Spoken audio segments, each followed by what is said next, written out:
नमस्कार दोस्तों, स्वागत है आप सभी का। पिछली क्लास में हमने साबुन और अपमार्जक कंप्लीट पढ़ लिया था। आइए बात करते हैं आज मिसेल निर्माण के बारे में। जब साबुन और अपमार्जक जल से क्रिया करते हैं तो एक संरचना का निर्माण होता है, एक छोटे अणु का निर्माण होता है जो अणु गंदगी को या कपड़ों में से मेल को बाहर निकाल देता है और उसी अणु या फिर उसी सूक्ष्म यौगिक का नाम होता है मिसेल।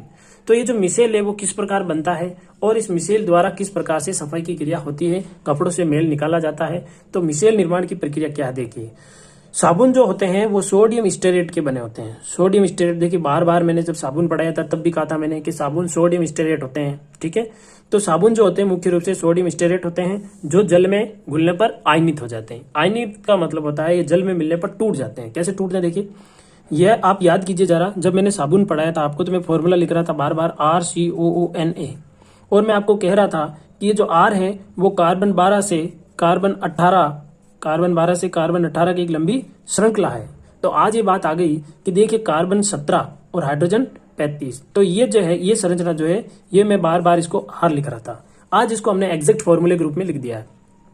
तो ये होता है सोडियम स्टेरेट C17H35COONA, इसको सोडियम स्टेरेट कहते हैं और ये साबुन का एक वास्तविक फॉर्मूला होता है। अब इसको जैसे ही जल में मिलाया जाता है तो जल में मिलने के कारण ये क्या हो जाता है, टूट जाता है, अपघटित हो जाता है। कैसे टूटता है देखिए, C17H35COO- और प्लस ये जो सोडियम है ये सोडियम अलग हो जाता है। ये देखिए यहाँ सोडियम अलग हो गया। इसको कहते हैं आयनित होना। यहाँ प्लस आ गया, यहाँ माइनस हो गया, दो आयन बन गए, इधर ऋणायन है इधर धनायन है। तो इसे कहा जाता है आयन का निर्माण होना। तो सोडियम स्टेरेट जो है जल से जैसे अभिक्रिया करेंगे। हम कपड़े धोते हैं, साबुन को लगाते हैं, साबुन लगाने पर आपको पता है वो जल से अभिक्रिया करेगा। जल से अभिक्रिया करने के कारण साबुन का जो यौगिक है वो टूट जाता है, जिसको हम कहते हैं आयनित होना। तो आयनित हो जाता है और यही संरचना C17H35COOH, इस संरचना को कहा जाता है मिसेल। तो देखिए मिसेल पूछा जाए तो C17H35COO- इसे कहा जाता है मिसेल। ये सूक्ष्म यौगिक है जो कि कपड़ों के अंदर गंदगी निकालने की क्रिया करेगा। अब इस संरचना में देखिए C17H35 बार बार लिखना मुश्किल होता है। C17 कार्बन की एक श्रृंखला बनाएंगे तो काफी लंबी हो जाती है दोस्तों। तो हमने क्या किया, इसका एक तरीका निकाला, हमने इस प्रकार की एक संरचना बना दी।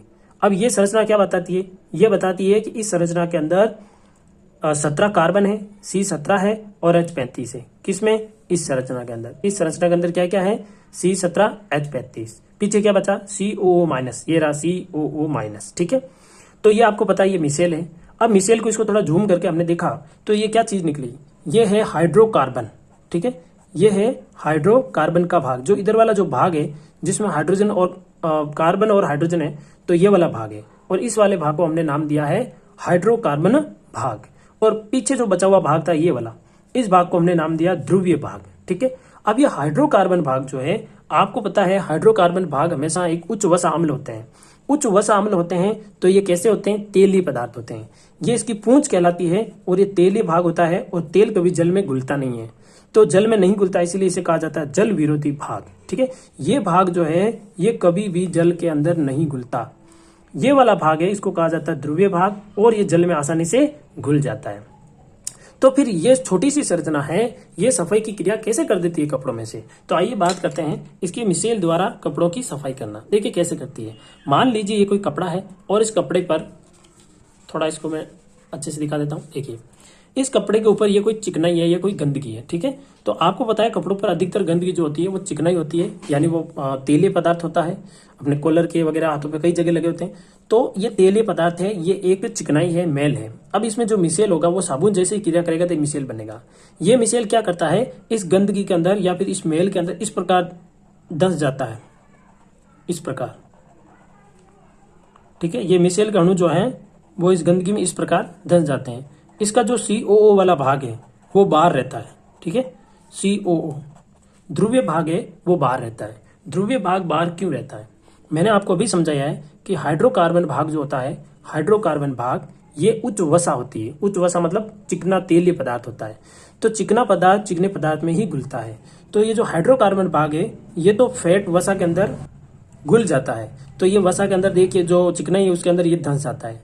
अब इस प्रकार ये तो मैंने 2-4 अणु बनाए इसके हाइड्रोकार्बन के, लेकिन ऐसे लाखों अणु मिलते हैं और लाखों अणु मिलकर क्या बना देते हैं, ये जो गंदगी इसको चारों ओर से घेर लेते हैं और घेरने के बाद में ये देखिए बीच में आ जाती है चिकनाई और बाद में जब चिकनाई आ जाती है और चारों ओर आ जाते हैं मिसेल। इस प्रकार ये देखिए इस प्रकार आ जाते हैं मिसेल। ये इस प्रकार बहुत सारे मिसेल आ जाते हैं, COO, COO, COO, COO, COO, CO और CO माइनस। अब ये क्या करेंगे, जैसे जल के साथ में अभिक्रिया होती है तो जल के साथ में अभिक्रिया होने के कारण ये वाला जो भाग है जो कि हमने CO माइनस वाला लगाया, ये क्या करता है, जल की ओर आकर्षित होता है। ये जल की ओर आकर्षित होता है। ये जल की ओर जब आकर्षित होगा तो पूरी की पूरी गंदगी है वो भी जल में साथ ही खिंच जाती है।